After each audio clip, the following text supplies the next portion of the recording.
السلام عليكم ورحمة الله تعالى وبركاته. جيت معكم اليوم البنات بأسهل وصفة لتحضير حلوى الجوزة. نبداو بالمقادير وطريقة التحضير. عندنا المقادير تاعنا، عندنا بيضة كاملة، عندنا فاني، عندنا سكر كلاص، عندنا مغرفة تاع زبدة، زوج مغارف جوز مرحي، عندنا نوع دو كوكو، كمغرفة صغيرة كاكاو.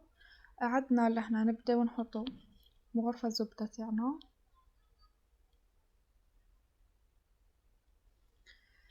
وبعدها نحطو زوج مغارف سكر كلاص، مغرفة صغيرة نتاع فاني،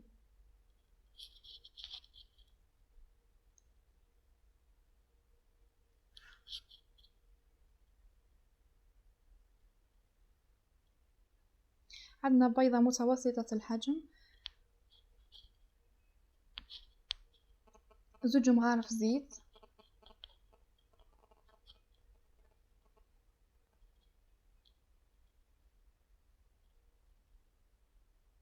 نحركو الخليط اللي تحصلنا عليه، نحركوه جيدا حتى نلاحظوا باللي اللون تاع الخليط تغير، ملي كان اصفر يتغير اللون تاعو رايح للابيض.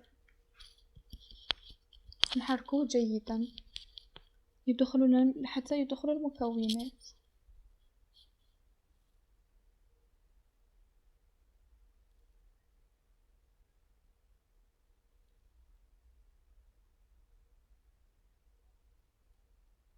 هنا بعد ما حركنا الخليط نروحو زوج مغارف جوز مرحي،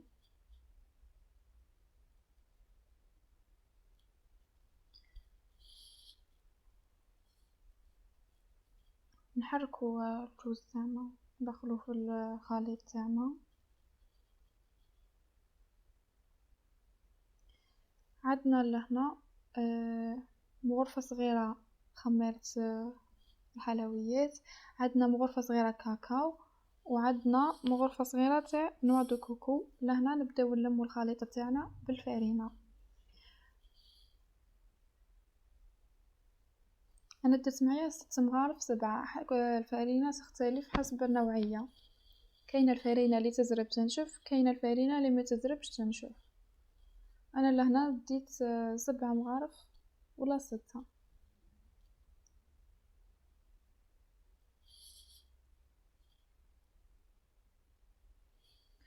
حتى نتحصلوا على عجينه تكون ماهيش يابسه بزاف وما تكونش طريه بزاف، تكون نقدروا نخدموا بها، وما تنشفوش العجينه تاعكم بزاف، ما تخليوهاش تيبس باش ما تجيناش الحلوى تاعنا يابسه.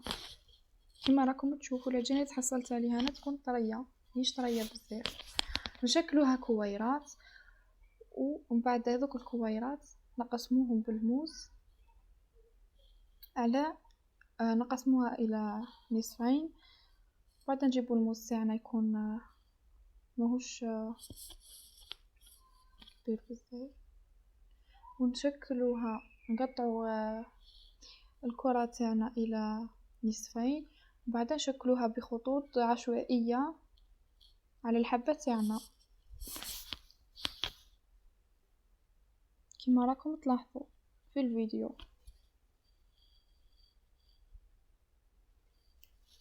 ونكمل بنفس الطريقة كامل الكريات اللي تحصلنا عليهم.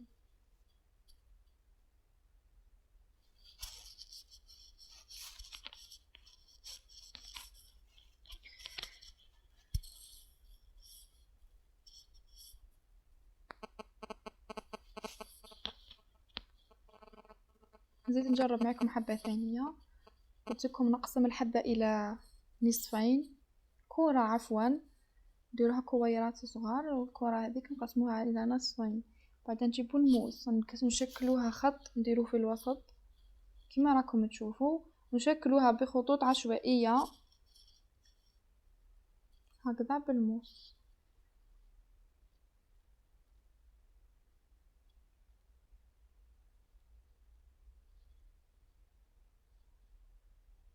نزيد نجرب معكم حبة ثانية باش تفهموا مليح.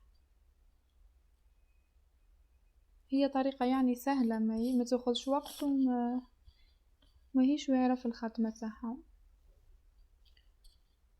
هكذا نشكلوها بالموس خطوط عشوائية وما يفسدش الشكل تاعها لخاطر درنا الخميرة تاعنا درنا نص مغرفة صغيرة، ما ديروش بزاف الخميرة باش تحكم الشكل تاعها.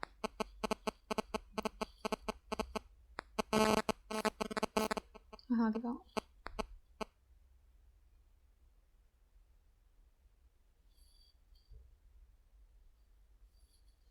وندخلوها على فرن يكون سخناه من قبل، لازم يكون الفرن تاعكم مسخن مسبقا على 180 درجة.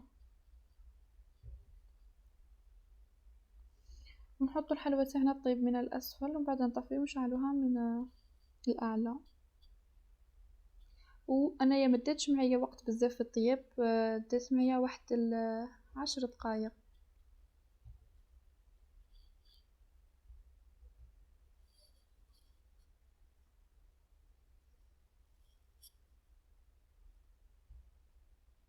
هكذا كما راكم تشوفوا، كما قلت لكم اسهل طريقه.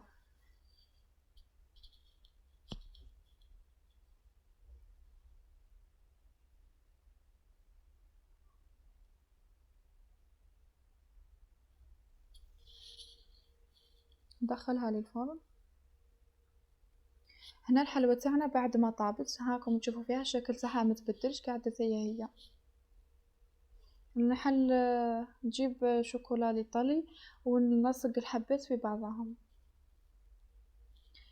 وتحبوا ترمضوها في الجوز، تحبوا ما ترمضوهاش، تحبوا تخليوها هكذا، تحبوا ديروا لها مع الحباشي تاعها ترمضوها في الجوز يكون مرحي.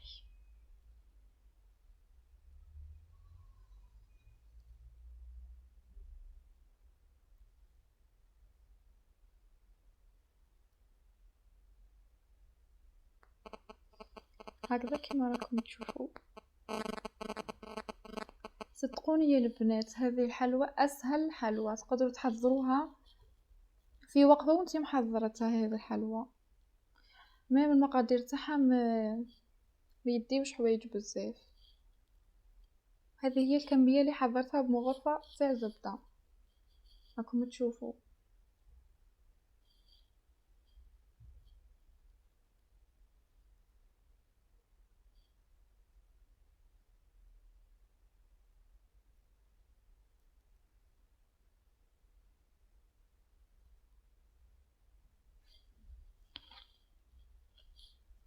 ما تنسوش البنات تضغطوا على زر الجرس ويعني تتفاعلوا في القناة. كاينين ناس يتفرجوا لي فيديو وما يديروش تفاعل.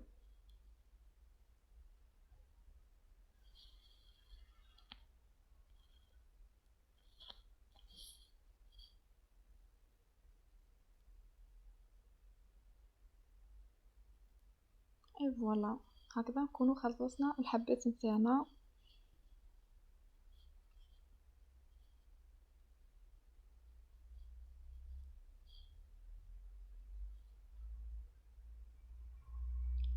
هذه هي الحلوى تاعنا. ان شاء الله تكون عجبتكم الوصفه وما نكونش طولت معكم في الفيديو. هذه هي.